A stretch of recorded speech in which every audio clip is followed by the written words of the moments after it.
Drugstores and pharmacists are telling Medicaid recipients they'll now have to pay for their drugs until further notice.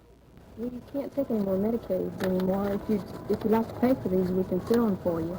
But the state doesn't have any funds for Medicaids now, and we just won't be able to fill them for you. Willie Jackson is one of some 330,000 Alabama residents who will have to pay the full amount for their prescription drugs.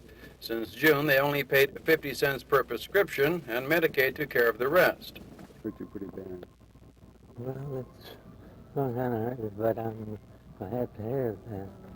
It's more than I should have, but I just really ain't able to pay for it.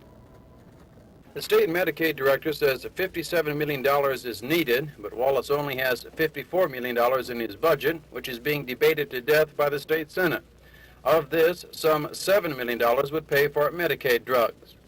I think you'll find that most of the pharmacy providers in Mobile County, certainly, or in the Mobile area, are now having to refuse to fill Medicaid prescriptions.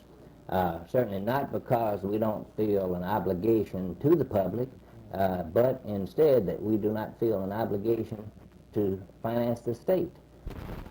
Officials say Medicaid eligibility cards will not be issued for October because of the lack of funding. When the money is funded and the federal government supplies its matching funds, which are now cut off, it will still be about 30 days before the Medicaid program can be back in full operation.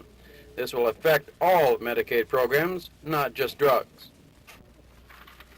The longer the legislature waits to approve a budget, the longer state Medicaid funds will not be available, placing an ever longer burden on those who depend on Medicaid for their health and well-being.